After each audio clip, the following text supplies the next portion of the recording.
et bienvenue sur la Space TV par WebAgri. 6 tonnes de marchandises, c'est ce que distribue chaque jour la Banque alimentaire de Rennes. À elle seule, 6 tonnes de marchandises par jour. C'est énorme. Des légumes aux œufs, en passant par le café, la viande et le lait. Face à la précarité grandissante, les besoins en dons alimentaires n'ont jamais été aussi forts. Alors des jeunes, des familles monoparentales, on va en parler, viennent pour la première fois frapper aux portes de la Banque alimentaire. C'est pourquoi aujourd'hui, plus que jamais, la Banque alimentaire a besoin de tous, en particulier des politiques, mais aussi des filières, de l'agriculteur au distributeur, en passant par le transformateur. Alors le don alimentaire, on en parle tout de suite avec vous, mesdames, messieurs. Nous recevons sur le plateau aujourd'hui Gilles Lepotier, président de la Banque alimentaire de Rennes.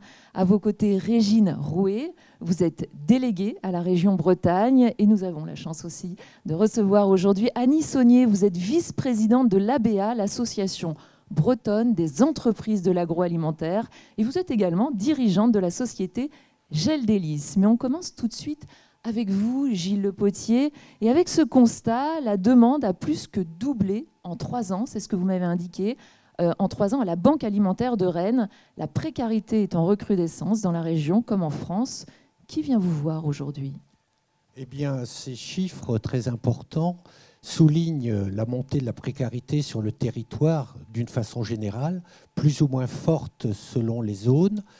Chez nous, nous avons affaire à de nouveaux publics constitués de jeunes, des étudiants notamment, mais aussi de familles laissées dans la précarité parce que le pouvoir d'achat a baissé pour elles devant les charges plus élevées de l'alimentation notamment, du logement et de toutes les charges propres aux ménages. Alors ça augmente très régulièrement depuis 3 ans, mais là, c'est lié à la crise sanitaire, hein ? Pas directement. Nos chiffres traduisent également des modifications de comportement des acteurs économiques. Nos associations, nous fournissons sur le territoire brétilien 65 associations très diverses et ces associations avaient aussi des fournisseurs de proximité qui, avec des mesures de lutte contre le gaspillage, ont réduit le rapport à ces associations. Donc ces associations se tournent plus directement vers la Banque alimentaire pour satisfaire aux besoins des plus démunis de leur territoire. Alors je rappelle que vous êtes président de la Banque alimentaire de Rennes, Gilles Lepotier. Poussé par... quand on a préparé cette table ronde, vous étiez un peu en colère, justement, poussé par cette recrudescence de la demande. Alors, de quoi, c'est le moment de le dire, de quoi avez-vous besoin en priorité à la Banque alimentaire ? Nous devons fournir à nos associations l'ensemble des produits de consommation courante, mais nous sommes contraints de constater que pour les produits de première nécessité comme le lait, la viande, les œufs, eh bien, les sources d'approvisionnement se tarissent et il nous faut vraiment un engagement des filières pour soutenir le don alimentaire et subvenir aux besoins croissants des populations les plus démunies. Donc quand vous parlez des filières, c'est à la fois le don agricole, le don des transformateurs également ? Oui, le don agricole est à la base de la chaîne de solidarité, mais on ne peut distribuer des produits agricoles bruts. Donc il nous faut, pour tout type de produit, le relais vers une première transformation qui est peut-être pas très importante, mais que ce soit de la pomme de terre, elle doit être lavée et mise en sachet de 5 kilos, que ce soit des œufs, nous devons les mettre en boîte et avoir la certification sanitaire comme tout distributeur de produits alimentaires. Ou pour le lait, eh bien, il faut bien évidemment transformer ce lait, le mettre en briques ou le transformer en produits laitiers que nous pouvons distribuer. Oui, donc le don agricole ne peut pas se faire seul. Alors nous allons parler des filières tout à l'heure, mais avant de poursuivre, Revenons sur ce bilan, Régine Rouet, de la région Bretagne. La région, il faut le rappeler, elle est quand même connue au même titre que les Pays de la Loire pour enregistrer le taux de pauvreté le plus faible, selon l'INSEE. Donc ça, c'est important de le rappeler. Pour autant, en Bretagne, 350 000 personnes vivent sous le seuil de pauvreté. Alors, qu'en est-il du plan de lutte contre la précarité, qui faisait partie, je crois, des promesses de campagne du président de la région? Oui, alors j'ai de la chance d'avoir cette mission, un petit peu cette délégation, de mettre en place le plan de refus de la misère et de la précarité à l'échelle de la région. La région n'a pas compétence directe sociale, mais c'est une volonté vraiment forte de tout l'exécutif. Donc on veut relever le défi des solidarités, parce qu'il n'y a pas qu'une solidarité, il y a des solidarités, avec modestie, humilité, et travailler tous ensemble avec les départements, les communes, mais aussi surtout les acteurs et aussi les personnes concernées par la précarité et la pauvreté. Parce que le constat de départ, il est lequel? C'est que justement, il y a une recrudescence de cette précarité? Avec le Covid, c'est vrai qu'il y a eu, ça a mis vraiment l'accent là-dessus, mais il y en avait déjà auparavant, faut pas se leurrer. Et là, ça va encore en grandissant. Je pense qu'on va vers un avenir pas très clément pour les gens. Donc on parlait avec Monsieur Le Potier des jeunes et des familles monoparentales, ouais. C'est ce que vous voyez aussi? Des jeunes, des étudiants, même des revenus moyens qui maintenant tombent aussi dans la précarité, parce qu'on y arrive vite avec toutes les augmentations d'énergie, tous les coûts partout. Donc on tombe vite tout le monde peut tomber vite dans la précarité. Régine Rouet, justement, il y a ce plan.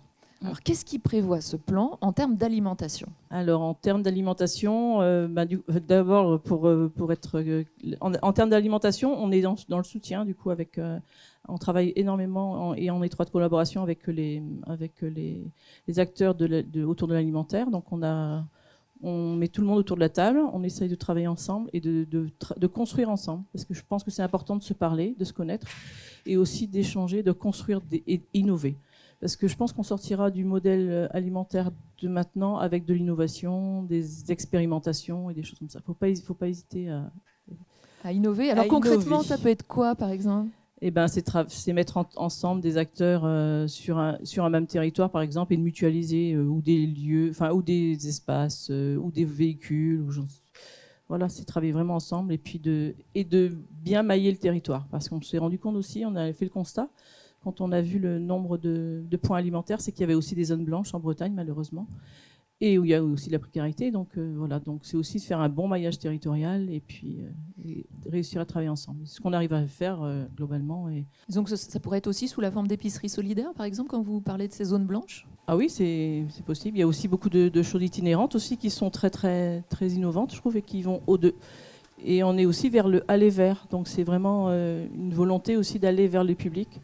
La région aussi a cette volonté vraiment d'aller vers les publics. Donc c'est une politique inclusive, comme on dit. Vous bossez avec les agriculteurs? On travaille indirectement avec les agriculteurs, mais après il y a mon collègue Arnaud Lécuyer qui a une délégation là-dessus, donc c'est vraiment lui Moi, c'est pas un monde que je connais trop, mais il s'occupe de ce lien. D'accord. Voilà, c'est lui qui fait le lien et après on en échange.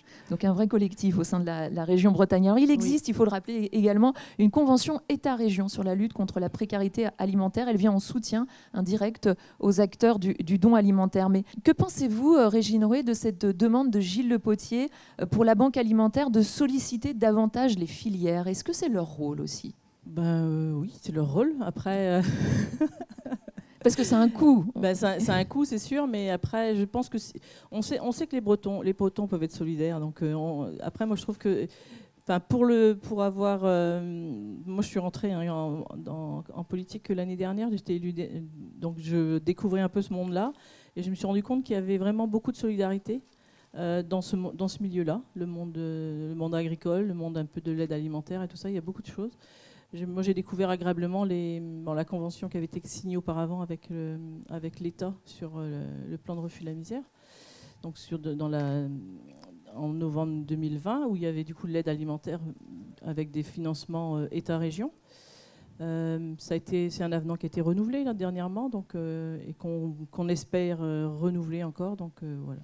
Et comme il faut plus, alors on va poursuivre avec vous. Merci, Madame Rouet. Gilles Le Potier, qu'attendez-vous de la région? C'est le moment de le demander. Oui.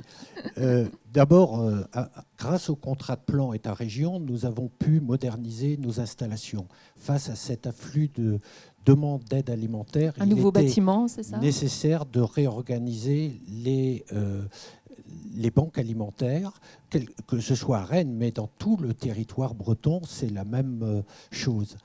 Mais ce que nous voulons faire, c'est d'aller un tout petit peu plus loin, parce qu'il ne faudrait pas que la crise actuelle tue complètement l'aide alimentaire. Et c'est ce que nous craignons. Donc, il nous faut faire un pas de plus vers l'organisation des filières pour que le don alimentaire soit une partie intégrante du processus de production, de telle sorte que nous ayons accès à une offre alimentaire suffisante et de qualité et de proximité pour la plupart des produits. Nous avons la chance d'être sur un territoire qui produit l'ensemble des biens de consommation, donc profitez-en de cette ressource nourricière de la région Bretagne et même des régions qui nous entourent, Pays de Loire et Normandie. Donc la région peut être un facilitateur, on va dire, puisque par rapport justement, parce que vous faites à nouveau appel aux filières, mais par rapport à la région, est-ce que ça peut être un facilitateur alors? Oui, tout à fait. Il faut que l'État et les collectivités nous aident à intégrer justement cette dimension nouvelle dans les processus de fabrication. Et comme je vous l'ai dit auparavant, les produits agricoles bruts ne peuvent être distribués directement auprès de nos bénéficiaires. Donc nous avons un coût d'adaptation des produits, de transformation des produits pour les rendre distribuables. Et c'est sur ce créneau que nous comptons engager nos collectivités et l'État pour nous aider à remplir notre mission. Et oui, on parle aussi un peu d'automatisation finalement du don alimentaire, et ça c'est une longue réflexion, je le crains. Alors on va poursuivre avec vous, Annie Saunier. La région a par ailleurs missionné l'ABA, l'Association bretonne des entreprises de l'agroalimentaire, pour faire une étude sur le don alimentaire en Bretagne. Alors Annie Saunier, vous êtes vice-présidente de l'ABA. De quoi s'agit-il précisément, cette mission ? Alors peut-être rappeler déjà ce qu'est la BEA, donc l'Association bretonne des entreprises agroalimentaires. Elle rassemble plus de 200 sites adhérents, ce qui représente en fait 70% de l'effectif agroalimentaire breton. Voilà, qui réunit à la fois des privés, des coopératives et toutes les filières. C'est ce qu'on disait, on est doté de toutes les filières, que ce soit de la viande, du lait, des légumes, des plats préparés, de boulangerie-pâtisserie. Voilà, on est en petite, grande ETI, une grande diversité qui est aussi, on peut dire aujourd'hui que ces entreprises de Bretonne nourrissent un Français sur 3 aujourd'hui. Donc effectivement, on a une vraie légitimité dans ce sujet de filière. Alors par rapport à votre question, c'est vrai que pour nous, la BEA en fait à la fois représente ces entreprises et puis elle est moteur sur un certain nombre d'initiatives collectives. Et jusqu'alors, le don alimentaire était plutôt une affaire d'entreprise à association. Et donc, la genèse un petit peu de cet accord avec la BEA, c'était pendant cette crise du Covid, de se dire qu'on avait des marchés qui étaient fortement perturbés, notamment les marchés de la restauration hors domicile qui étaient fermés, des transferts importants entre la RHD vers la GMS, le marché de l'événementiel, le marché du catering aérien qui était en berne. Et à ce moment-là, la question s'est posée de dire de cette désorganisation, de ces matières non distribuées, que peut-on faire ? Et la question était de se dire, notre souhait c'est d'optimiser le don, quand il peut être possible, comment peut-on l'optimiser ? La deuxième, c'était de ne pas faire un one-shot, mais de se dire, dans la durée, on veut construire avec finalement les acteurs que nous avons pu rencontrer à ce moment-là, auprès de Monsieur Le Potier, auprès de toutes ces associations, et puis via la région, avec également l'État, le haut commissaire à la précarité.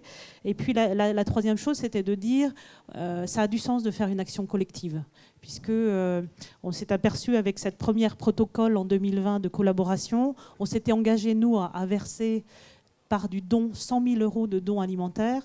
La résultante de ça, et ce qu'on a pu dresser comme état, c'était 2 13 € de produits alimentaires, soit 700 tonnes de produits qui ont pu être versés. Et on estime que c'est qu'une toute petite partie en fait, de ce qui a été annoncé, parce que finalement le don, on n'aime pas trop finalement le mettre en avant. Oui. Et on peut dire que finalement ça peut être multiplié par 5. Ce qui est paradoxal. Pourquoi est-ce qu'on ne le met pas en avant ? Le don, quelque part, c'est un sujet... ça n'a pas à être un commerce.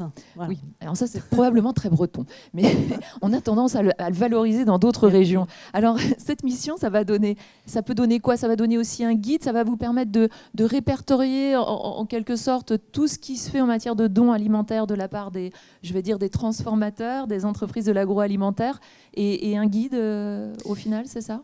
Alors en fait, effectivement, donc, au vu de ces résultats, la région nous a ressollicité en disant il faut qu'on continue ce processus.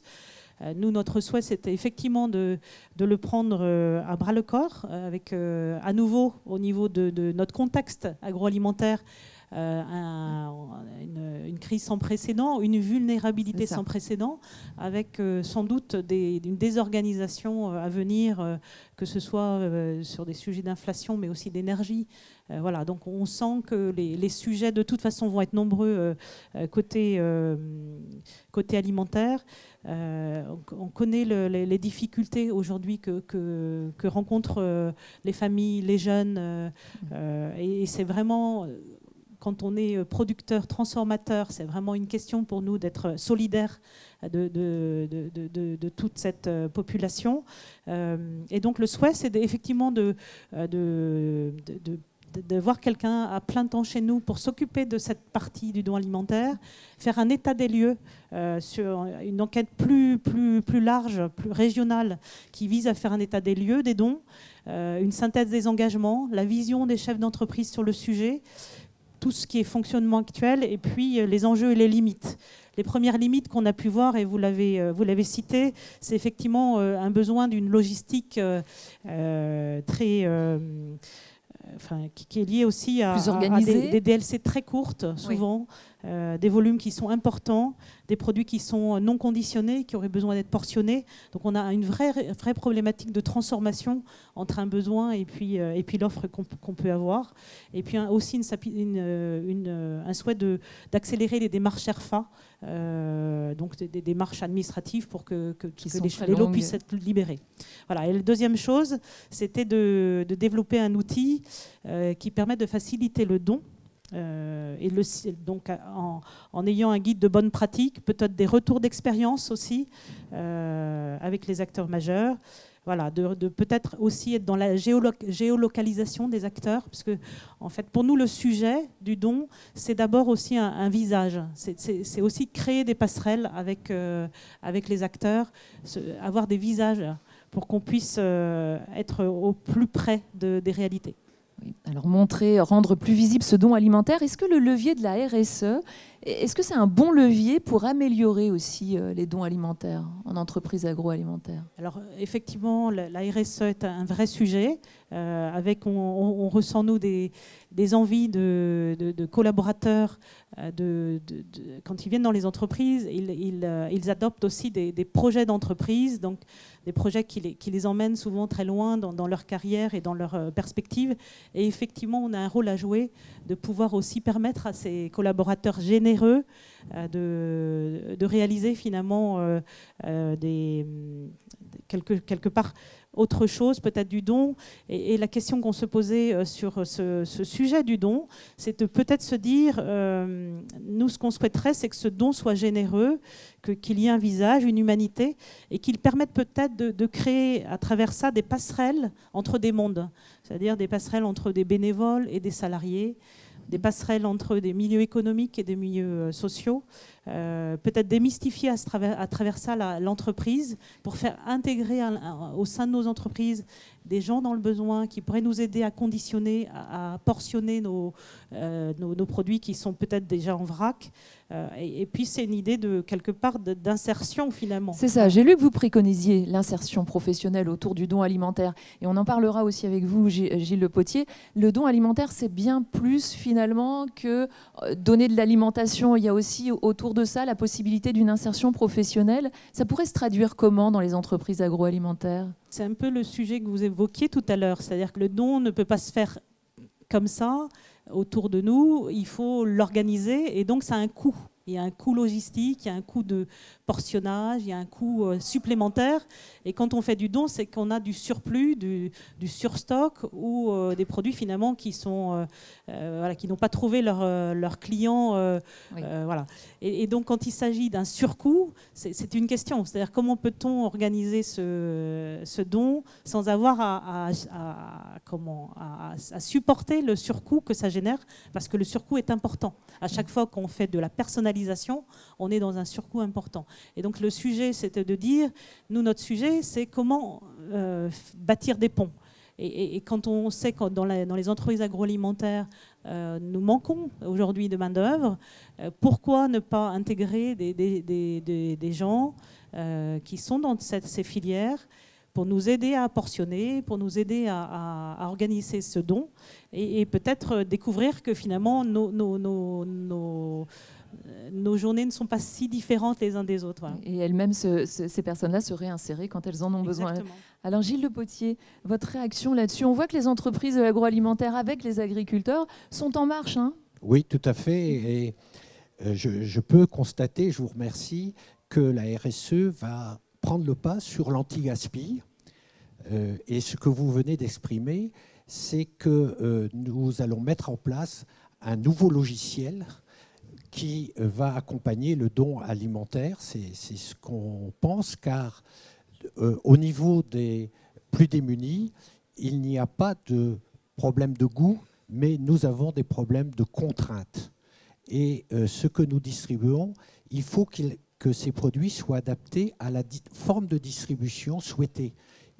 Nous avons des produits spécifiques pour des maraudes. Ce ne sont pas les mêmes produits que nous mettons en place dans nos épiceries sociales.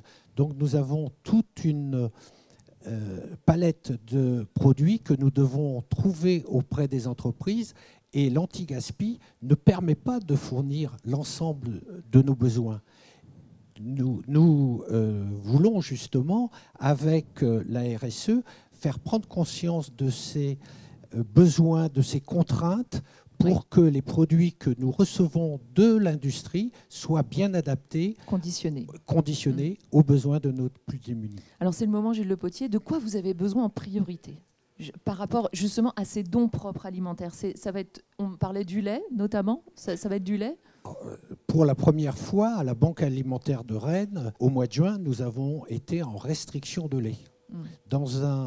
Dans une région de production de lait, c'est quand même une aberration. On s'aperçoit que la denrée est rare. Et voilà. C'est pour ça que ce serait important de pouvoir bien la payer aussi. Et quand le don résulte d'excédents, eh bien, nous risquons, avec la crise actuelle agricole, de ne plus avoir ces excédents de production, donc plus de dons. C'est la raison pour laquelle nous voulons engager de nouvelles discussions sur l'approvisionnement des plus démunis à partir de dons choisis dès le processus de production, pour justement faire en sorte que nous ayons les produits en volume nécessaire, mais aussi en qualité tout à fait correcte. Donc besoin de lait. On va revenir avec vous, Régine Rouet. L'État a annoncé la mise en place, c'est la dernière partie de cette table ronde, l'État a annoncé la mise en place d'un chèque alimentaire en 2022 pour les familles les plus modestes. Quelle est la position de la région sur le chèque alimentaire? Est-ce que ça peut aider effectivement aux dons alimentaires, aider les personnes en précarité? Ça peut aider sur un moment donné, un temps donné, mais c'est pas dans la durée. Donc c'est vrai que du durable, c'est pas le chèque, c'est pas du one shot qui va servir à changer les choses, quoi.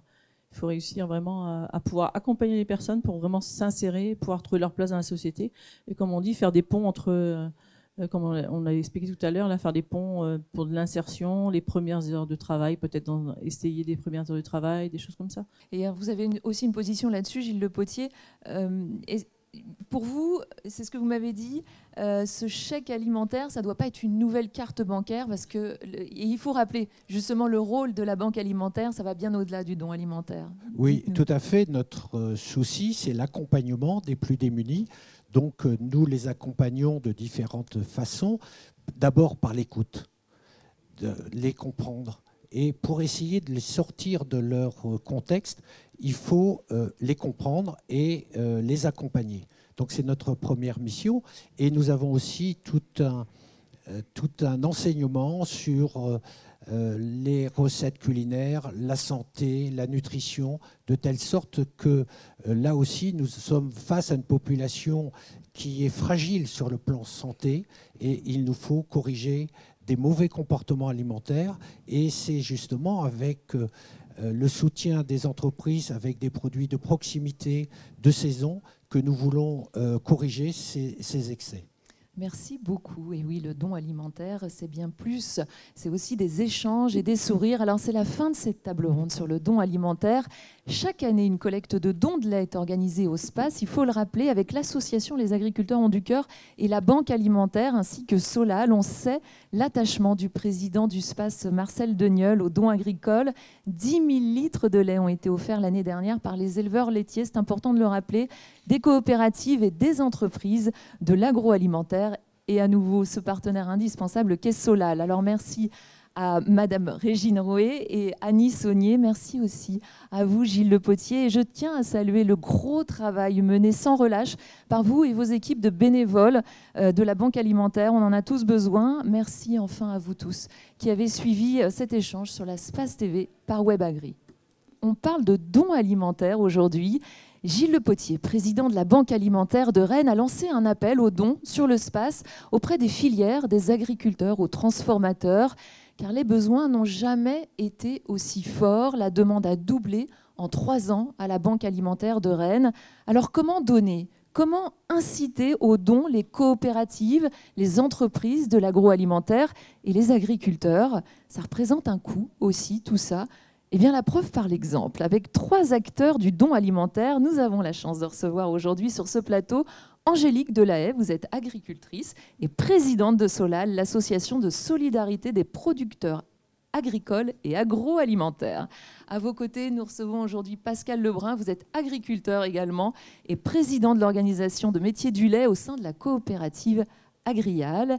Et nous avons la chance aussi de recevoir aujourd'hui Dylan Chevalier. Vous êtes responsable RSE du groupe agroalimentaire LDC, spécialisé dans la volaille, faut-il le préciser. Alors on commence tout de suite avec vous, Angélique Delahaye. Solal, c'est l'association qui facilite le don agricole et vous comptabilisez aujourd'hui l'équivalent de 56 millions de repas offerts. C'est énorme. Comment ça se passe sur le terrain ? Est-ce que vous pouvez nous rappeler votre rôle à vous de Solal ? Alors, vous me permettrez d'abord, parce qu'on est ici au SPACE, d'abord de remercier le SPACE de son accueil. Le SPACE est partie prenante de Solal depuis sa naissance. Et on est dans un territoire qui a vu naître Solal, puisque cette idée si simple et si généreuse est sortie de l'esprit de Jean-Michel Le Métayer, qui est un homme de ce territoire et pour qui j'ai forcément une pensée toute particulière, puisqu'il a mis Solal sur les fonds baptismaux et il nous a quittés quelques semaines plus tard. Ça n'a pas empêché à son successeur, Marcel Deniol, de continuer à nous soutenir. Alors le don agricole, effectivement, on s'est aperçu que c'était pas aussi évident que l'idée toute simple de dire un agriculteur peut donner, effectivement. Et pour ça, eh bien, on s'est organisé pour faciliter le don des agriculteurs. On est en fait une espèce de passerelle, un facilitateur entre des agriculteurs qui ont des produits dont ils ne savent par moment que faire, et pas uniquement sur des questions de lutte contre le gaspillage alimentaire, mais parce qu'ils ont aussi envie de s'inscrire dans la RSE. Et puis des associations, et ça a été dit tout à l'heure par M. Potier, qui ont des besoins de plus en plus croissants, avec des demandes assez spécifiques, qui ne sont pas forcément celles de tout à chacun. Et donc, on est là pour faciliter ce don et faire en sorte que le produit arrive en temps et en heure, parce que Solal a cette particularité de travailler 97% du produit frais. Or, un produit frais qui est prêt à être donné, il faut réagir immédiatement, d'où notre maillage territorial. Et Solal est doté d'une antenne ici en Bretagne, mais aussi en Pays de Loire, ils sont ici présents, et en Normandie. Aujourd'hui, il y a, et je peux le dire avec une certaine actualité, puisqu'on a inauguré vendredi dernier à Terre de Gym avec le ministre de l'Agriculture la 10e antenne Solal. Donc sur 13 régions françaises, il y a 10 antennes territoriales.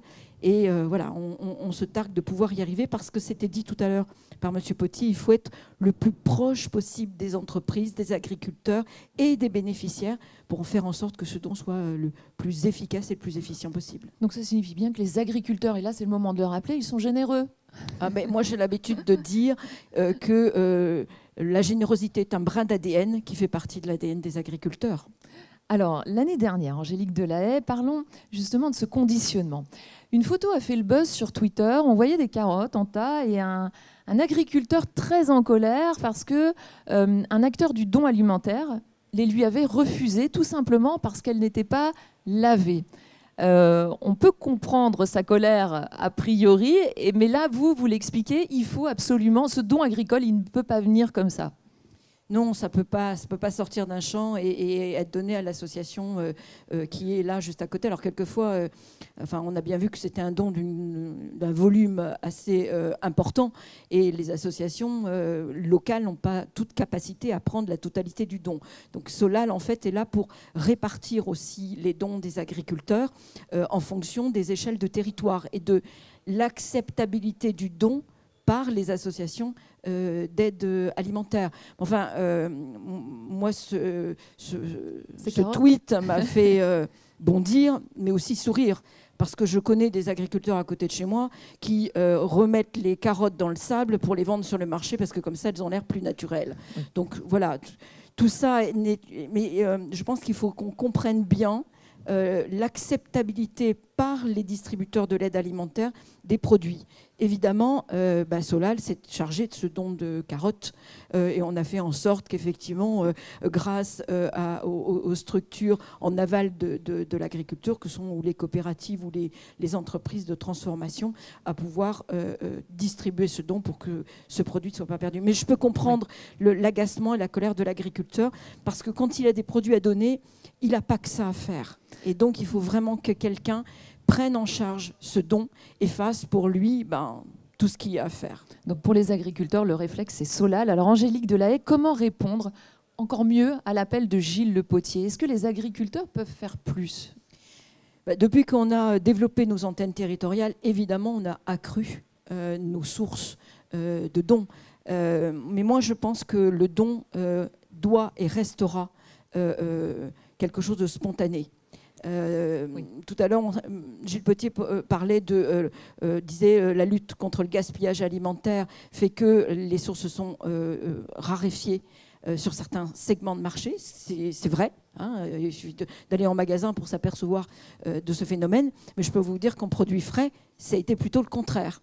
Quand je dis produits frais, non transformés, c'est-à-dire les fruits, les légumes, on a aujourd'hui une recrudescence des produits. Et on sait par des études, et ça a été dit par Gilles Potier tout à l'heure, que le bol alimentaire de nos concitoyens en précarité alimentaire est très déséquilibré et qu'il faut réintroduire un certain nombre d'aliments dans leur consommation courante, et les fruits et légumes en font largement partie. Je crois qu'il y a la Banque alimentaire, pour avoir discuté avec son président au plan national, disait qu'il fallait, je crois, 25% de fruits et légumes dans le bol alimentaire des personnes en précarité. Et on est encore loin, donc on compte sur nos antennes territoriales. Je pense à Bretagne et Pays de Loire qui est ici présent, et je sais que voilà, c'est au quotidien et sont de vrais couteaux suisses, parce qu'il n'y a pas un don qui ressemble à un autre. On peut avoir un smirmorque de fraises ou de melons et avoir 10 bûches de chèvre. Eh bien, on va tout faire, parce qu'un don est un don et on ne doit plus rien perdre dans ce pays quand on voit la hausse de la précarité alimentaire. Merci Angélique Delahaye. Alors on a parlé aussi du lait. Pascal Lebrun, vous êtes agriculteur et président de l'organisation de métiers du lait, élu de la coopérative Agrial. Ça fait longtemps que la coopérative donne à la Banque alimentaire, et vous avez souhaité concrétiser ces démarches en signant, c'était l'année dernière, un partenariat avec la Banque alimentaire. Alors comment se traduit ce partenariat? Donc déjà, bonjour à tous. Et vous rappelez ce qu'est Agrial. Agrial est une coopérative française qui rayonne sur le Grand Ouest, puisqu'on est présent en Normandie, forcément, en Bretagne, Pays de Loire, mais aussi en Auvergne-Rhône-Alpes, où aussi on est présent sur cette région. Donc il est vrai que lorsqu'on a recensé un petit peu toutes les actions qu'on faisait auprès des banques alimentaires, on s'est aperçu que vraiment on était le premier acteur au niveau des banques alimentaires. Pas seulement en lait d'ailleurs. Pas seulement en lait. Voilà. Et donc l'année dernière, on a signé ce partenariat avec la Banque alimentaire nationale, où donc forcément on est comme je vous l'ai dit, on est le premier fournisseur des banques alimentaires. Donc à travers nos usines, à travers nos filiales. Je vous rappelle que Agrial, c'est 5 branches, avec forcément une branche agricole, mais aussi 4 branches agroalimentaires, avec du lait, avec des légumes, avec de la viande et avec de la boisson. Donc on est vraiment présent sur quasiment le bol alimentaire dans son ensemble. Donc on est vraiment un acteur majoritaire et on est principalement acteur sur le lait, où on donne plus de 50 000 litres de lait sous forme de briques UHT. Aux associations et en particulier aux banques alimentaires. Donc forcément, comme ça a été dit, donc l'agriculteur, il donne son produit. L'agriculteur est généreux, il faut le rappeler. Mais par contre, il faut bien le maillon industriel au milieu pour pouvoir transformer ce produit et pouvoir l'amener auprès des associations et auprès forcément du consommateur final. Donc c'est toutes ces actions qu'on mène au niveau de la coopérative. Donc ça, c'est sur le lait. C'est aussi sur les œufs, où à travers le groupement, à travers 10 groupements sur l'Ouest, c'est plus de 110 000 œufs qui sont donnés auprès de l'association chaque année. Donc c'est un effort considérable aussi de la coopérative pour rapport et le soutenir ces banques alimentaires. Alors comment vous êtes parvenu finalement à rendre ça quasi automatique? C'est-à-dire c'est toujours le même volume qui est donné chaque année?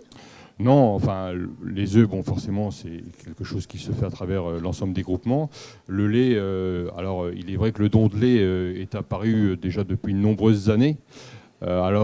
Certains le qualifiaient des fois en fin de campagne d'ajustement de quotas, puisqu'on était en période de quotas, mais c'était ça, mais pas que ça. Il y a aussi beaucoup d'agriculteurs qui donnent par cette générosité pour pouvoir soutenir forcément la population qui est la plus précaire, Alors qu'il faut le rappeler, parce que c'est important justement, on en appelle aux agriculteurs, mais la situation est tendue actuellement, c'est pas simple de donner.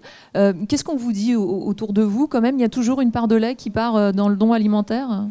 Toujours là, alors forcément c'est variable, on a eu des années à plus de 80 000, on a eu des années à 50 000 litres de lait. Il est clair que, comme vous le dites, on est dans une situation un peu plus tendue, avec des cours aussi plus favorables pour le vendre aussi. Donc forcément, derrière tout ça, l'agriculteur, ou quelquefois, peut être tenté de moins donner.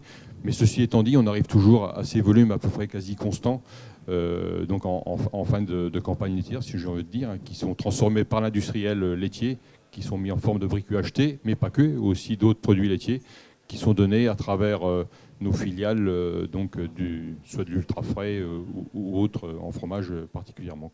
Et je vais vous faire réagir également sur ce fameux message Twitter, à nouveau cette photo avec ces carottes. Est-ce que justement chez vous on dit moi j'ai du lait à donner, mais vous rappelez aussi qu'il y a un coût pour le transformateur? Comment ça se passe? Où on a bien compris qu'il fallait que ce soit conditionné forcément pour pouvoir donner? Oui, des fois il y a des incompréhensions parce qu'on a l'impression que le produit, on peut le donner comme ça. Ça a été dit aussi tout à l'heure par les intervenants de la table ronde. Il faut aussi qu'il soit sanitairement sain et pour être consommé. Donc il faut obligatoirement qu'il passe par des usines soit de conditionnement ou de transformation pour pouvoir l'apporter au plus près du consommateur. Et je crois que ça, c'est un message important à faire passer aujourd'hui. Alors, je rappelle que Agrial participe à l'opération de don du lait du SPAS. L'année dernière, 10 000 litres de lait avaient pu être collectés au profit de la Banque alimentaire par Solal. Alors, on continue avec vous, Dylan Chevalier. Merci d'avoir patienté. Vous êtes responsable RSE du groupe agroalimentaire LDC, spécialisé dans la volaille. Alors, quelle collaboration avez-vous, développée avec la Banque alimentaire ? Bonjour à toutes et à tous. Donc, le groupe LDC, en effet, c'est une entreprise familiale française qui est spécialisée dans la volaille, mais aussi dans les produits traiteurs. Et on fait des œufs également.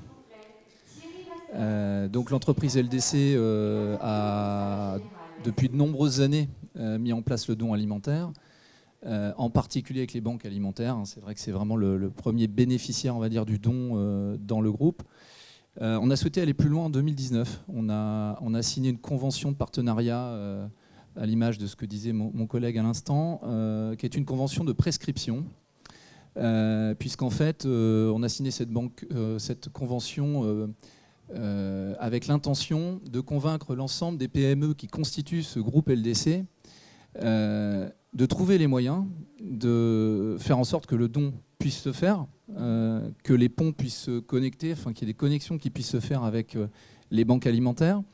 Il y a aussi d'autres associations d'aide alimentaire, mais la banque alimentaire avait pour nous beaucoup de sens parce qu'elle couvre, je crois que c'est plus de 50% du besoin alimentaire, et qui a cette capacité à répartir vers l'ensemble des bénéficiaires nos produits.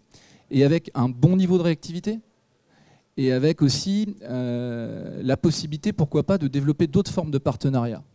Donc, pour le groupe LDC, donner nos produits d'œufs, nos produits de volaille, nos produits traiteurs, on l'a vu tout à l'heure, hein, Gilles Le Potier l'a rappelé, c'est très important pour le bol alimentaire. La volaille est un produit consommé par tous, qui présente des atouts nutritionnels, des atouts santé, et qui manque aux banques alimentaires, en particulier en ce moment avec le problème de pénurie, dont on a tout à fait conscience. Hein. Mais au milieu de ce besoin cruel, il y a des possibilités de dons, du don subi par le biais des excédents, sur lequel on reviendra, je pense, oui, mais aussi du don choisi. Et c'est peut-être là-dessus que, grâce à cette convention qu'on a signée depuis 2019 ensemble, c'était le jour de la Journée mondiale de l'alimentation, ce don choisi s'est développé.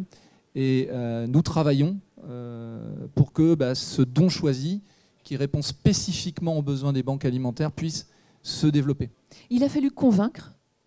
C'est aussi une démarche politique. Il a fallu convaincre chacun des adhérents que le don pouvait concourir aussi à la politique d'une entreprise. Comment ça s'est passé ? Alors, c'est une excellente question.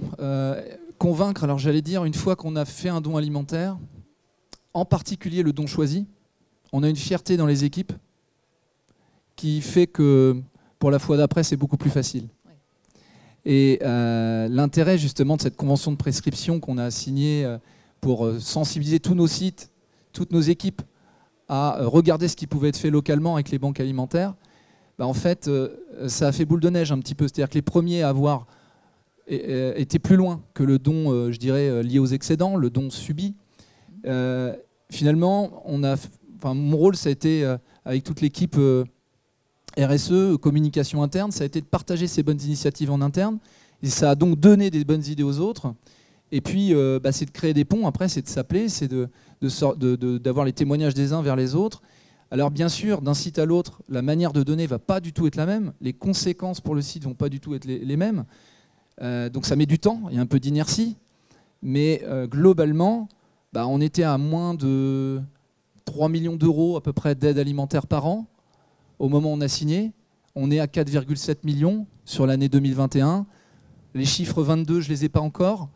Je pense qu'on sera à moins malheureusement parce qu'on a cette situation que chacun connaît en volaille qui a été compliquée de la grippe aviaire en particulier. Un manque de matière, hein, clairement. Mais nous travaillons en ce moment, on en a parlé avec Monsieur Le Potier, à regarder malgré tout ce qui peut être fait, encore une fois, sur le don choisi, parce que forcément, on a moins d'excédents en ce moment. Mais donc, vous le dites bien, le faire savoir peut avoir un effet boule de neige. Alors, même question, c'est à la fois un don agricole et un don du transformateur. Pour ce qui est choisi, c'est un coût supplémentaire pour les deux. Absolument. Alors, la particularité de la filière volaille, c'est que nous travaillons en filière et de manière contractuelle. Donc, quand on fait un don, c'est un don de filière. Hein, c'est un don qui porte l'engagement des éleveurs, qui porte l'engagement des abattoirs, qui porte l'engagement des ateliers de découpe, qui porte toutes les équipes de conditionnement, voire de logistique, quand on arrive à donner un coup de main logistique aux banques aussi. Donc là, je dirais la particularité de notre filière, c'est que c'est vraiment, je dirais nous, notre rôle LDC, c'est d'être un peu le passeur entre l'éleveur de volaille et puis le bénéficiaire final qui va avoir besoin que cette volaille soit préparée, soit emballée pour livrer des produits sains, sûrs, ce que disait mon collègue tout à l'heure. et puis qui soient les mêmes produits que ceux qu'on peut retrouver dans les magasins, tout simplement. Donc voilà le fonctionnement, je dirais, qui est en place chez nous.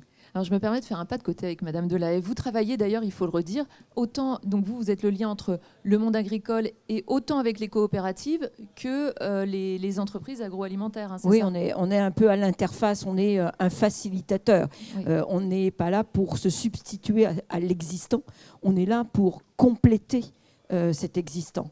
Et effectivement, tout le monde s'accorde à le dire, il y a pas mal de trous dans la raquette, quoi. Et donc à ce titre-là, il faut effectivement que l'on agisse, et c'est notre rôle.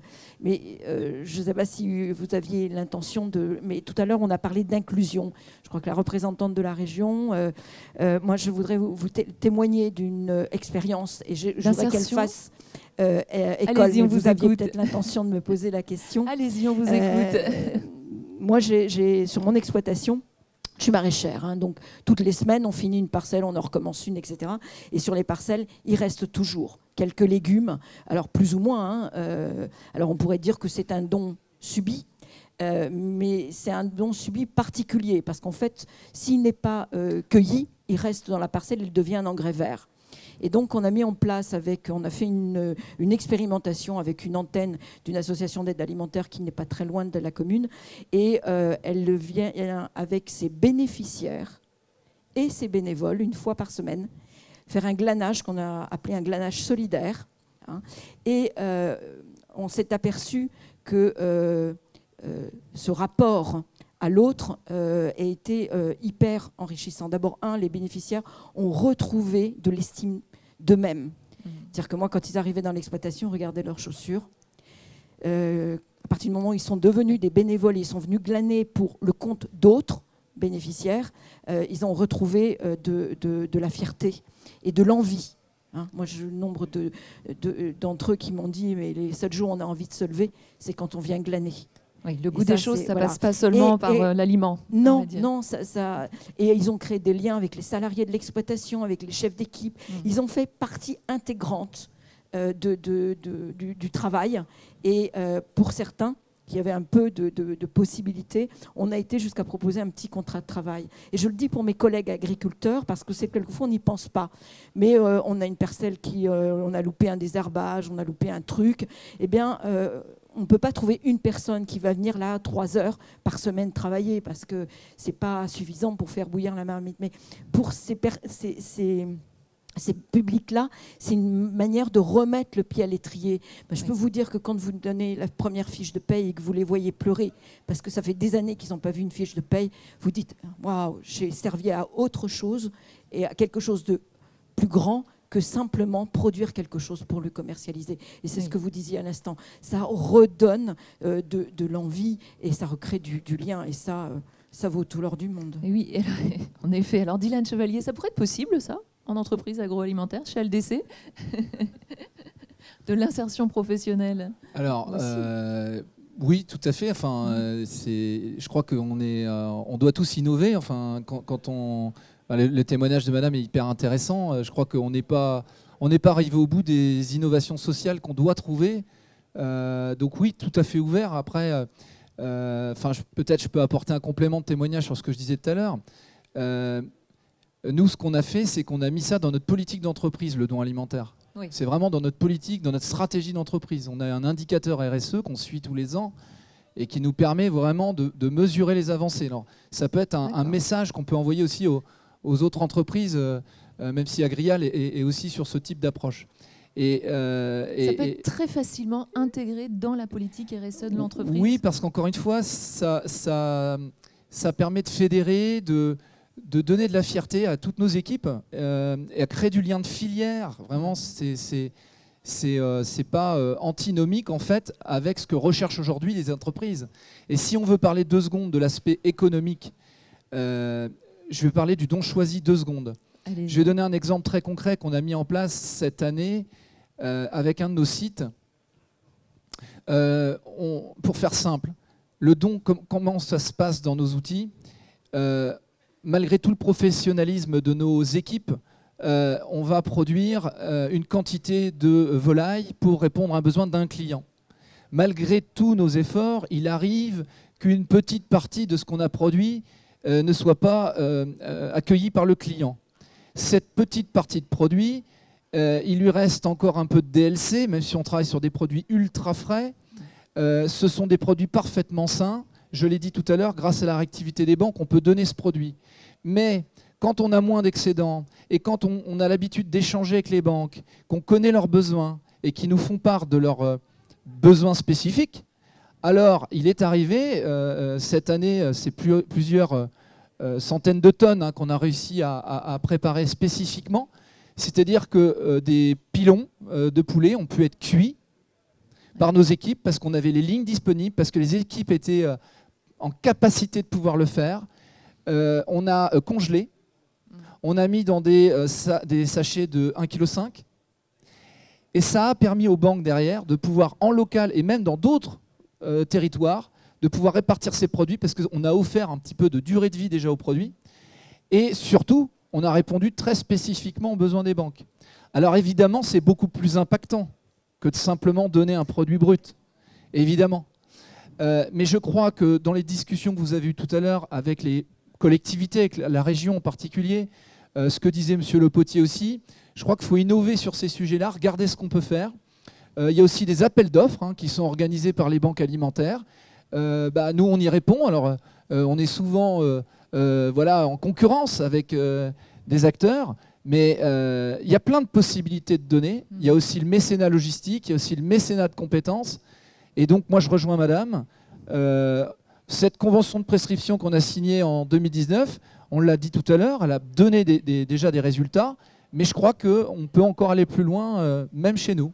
Voilà. En tout cas, on voit qu'il y a beaucoup de volonté et d'idées dans le don alimentaire. C'est la fin de cette table ronde. Le SPAS, il faut le rappeler, est un grand partenaire de la Banque alimentaire. On l'a dit, 10 000 litres de lait ont été offerts l'année dernière par les éleveurs laitiers, des coopératives, des entreprises de l'agroalimentaire et Solal. Pour tous les agriculteurs qui souhaitent donner une application, celle de Solal. Et en ce moment, c'est le mois du don alimentaire. Vous pouvez retrouver tout le programme, les rendez-vous nationaux, les dates en région sur les comptes Twitter et Facebook de Solal à nouveau. Alors merci à nos 3 invités, Angélique Delahaye, Pascal Lebrun et Dylan Chevalier. Un merci à Gilles Le Potier, président de la Banque alimentaire de Rennes, ainsi qu'à tous les bénévoles mobilisés autour du don alimentaire.